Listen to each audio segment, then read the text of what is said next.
Mr. Speaker, what this Prime Minister has is a pro-Russia energy policy that forces the Europeans to buy their energy from Russia by denying Canadians the ability to sell our own. He prefers military equipment for Putin instead of paychecks for Canadians. He does want to export detonators and turbines to Putin so he can pump his gas and power his landmines. Why doesn't he stop using Ukraine as a political tool and actually do something to stand up and help win the war? Whoa, dude! The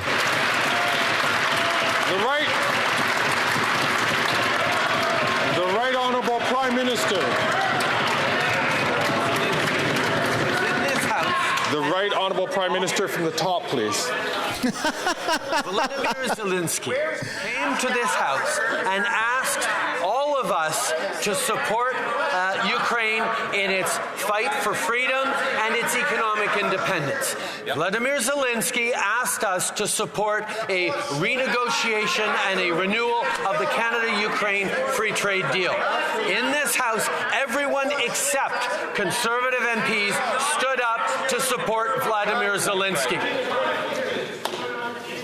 The Prime Minister has 10 seconds left on the clock, but I'm going to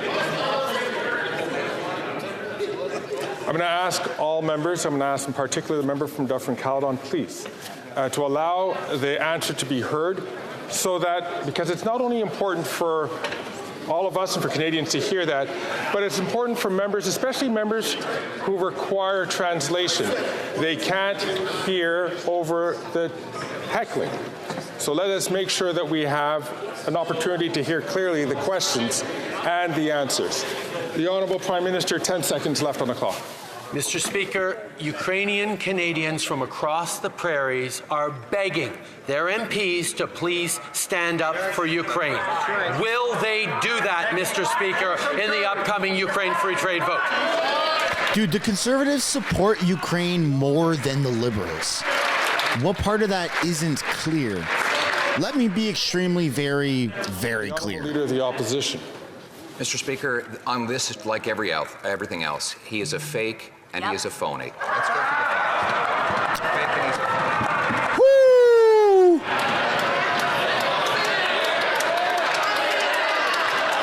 Woo! Wow. Let's go. Oh! Stop muting the mic!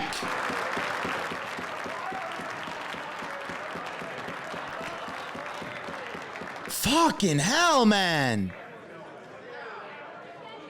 Dude, we need a petition so he stops muting the mic. This is our taxpayers' money going to fund this shit.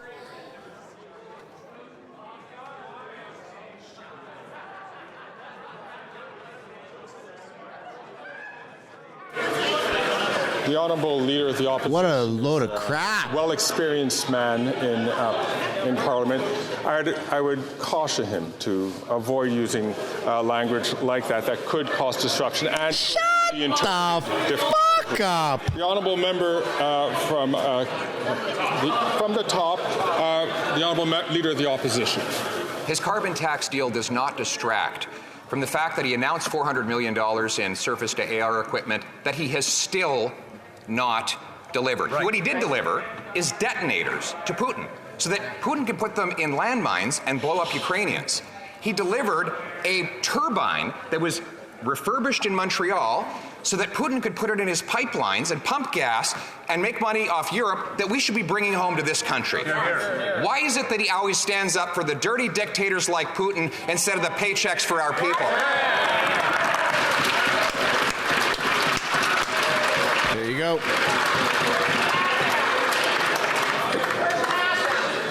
Once again, I would caution all members to be very careful about how they impugn motivations to other members. Shut the fuck up, speakers. And this was the subject of a declaration which the chair had made back in October, and I encourage all members to please refer to it again to making sure that we keep on the right side of parliamentary language. The Right Honourable Prime Minister. Mr. Speaker, when the Leader of the Opposition refers to Ukraine as some faraway foreign land, when he continues to insist that all of his MPs, including Ukrainian Canadian MPs, vote against a free trade agreement that Volodymyr Zelensky is asking us to vote for to support Ukraine, he can't hide behind the kind of misinformation and disinformation that he regularly peddles in. It's very simple, Mr. Speaker. Will the members of the Conservative... So I'm going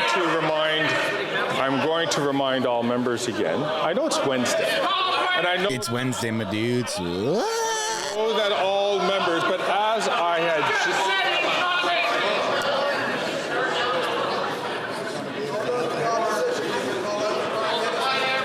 You look like the least intimidating person ever. As to the same degree that I just made a statement to the to a member. He's got lines above his eyebrows for how much he frowns.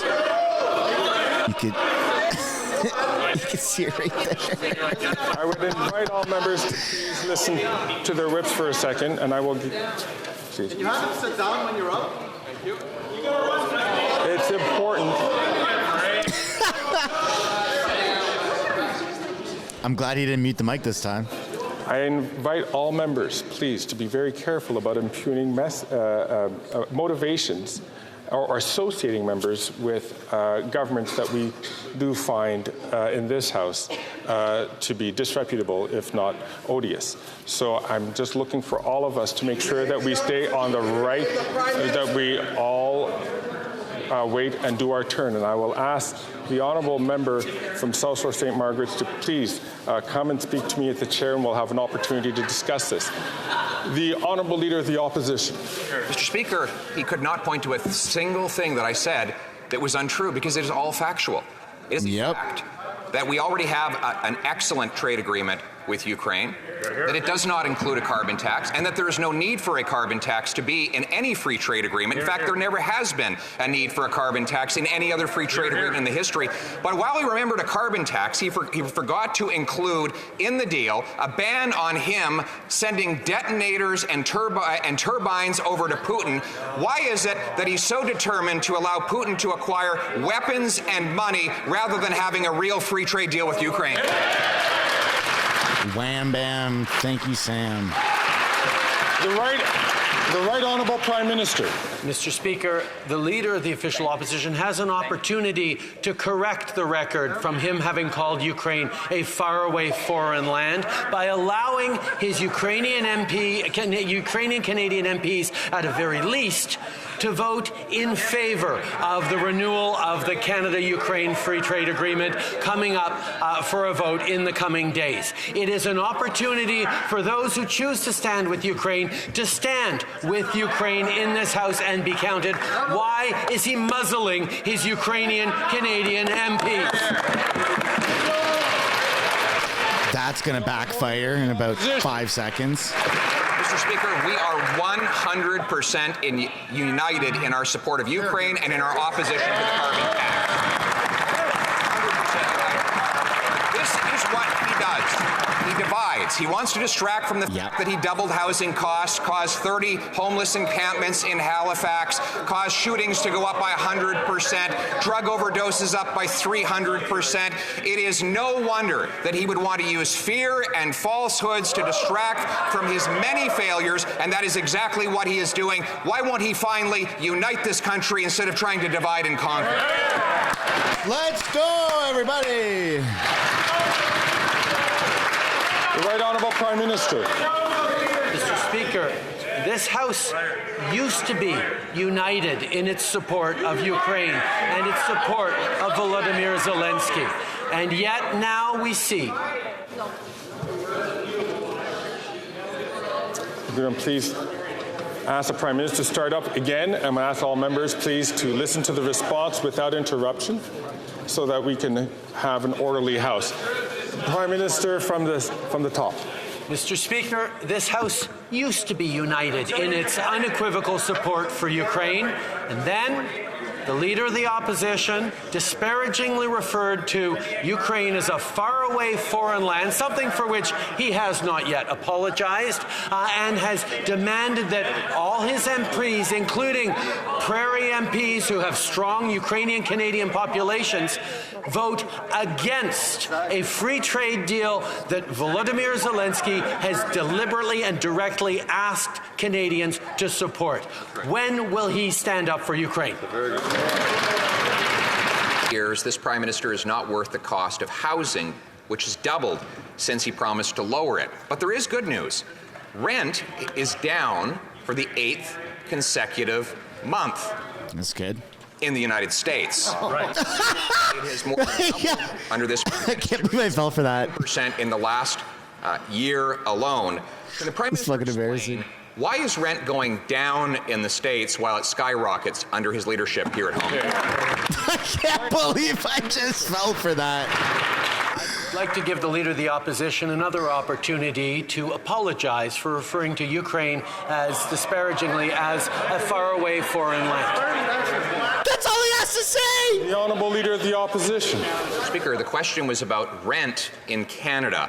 Rent prices have doubled after 8 years of this Prime Minister.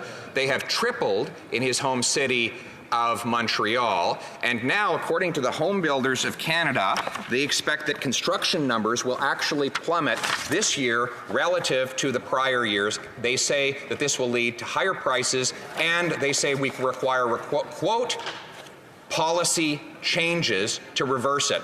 Will the Prime Minister finally accept a common sense plan to build the homes so Canadians can afford the rent? Right on. He said that Ukraine's faraway land. Again, I didn't hear an apology to Ukrainians. I encourage him to do that. Are you kidding me? At the same time, Mr. Speaker, I can remind this House that we have signed dozens of housing accelerator fund agreements across the country that are leading to the construction of hundreds of thousands of new homes in the coming years. We've eliminated GST off of purpose-built rental apartments. We're moving forward on an interest-free savings account for first-time homebuyers. But again, I encourage the Leader of the Opposition to apologize for referring to Ukraine as some faraway foreign land. Wow. The Honourable Leader of the Opposition. What a little It bitch. just proves that what I said earlier, he's not interested in Ukraine. When I asked about rental prices, he started spreading disinformation about Ukraine. He couldn't care less about the war effort over there. He only cares about distracting from his failures at home. L'un de ses échecs. One of his failures is the tripling Immediate switch to French, in all right. Montreal. And the Builders Association has said that this year will be one of the worst. Why, Mr. Speaker, are rents plummeting in the U.S. when they're skyrocketing here in Canada? It's insane to see Trudeau just not answer a single question. Over 150 years has been here to recognize the debates and follow what people have been doing. And if he is suggesting that Hansard, the official record of this House in which he said Ukraine is a faraway foreign land, is somehow misinformation or disinformation, well, he should come right out and say so. In terms of housing, we continue to invest across the country, including in Quebec. Quebec is doubling the $900 million we put forth for housing to help housing creation. I can't believe we're seeing this happen, like right in front of us. Rent, and instead he turned and made false attacks against me. Apparently I'm living rent-free in his head. Here's the reality. Rent is going down in the States while it's coming up in Canada. Housing costs have risen 40% faster than the incomes of Canadians, the worst record in the G7, and the second worst in the OECD. If the Prime Minister's plan were really working, why is it that housing costs have doubled and our housing is becoming less affordable than almost any developed country in the world? The Right Honourable Prime Minister. I think I'm going to leave aside the question of where exactly he's living rent-free and focus on the supports we're giving to Canadians.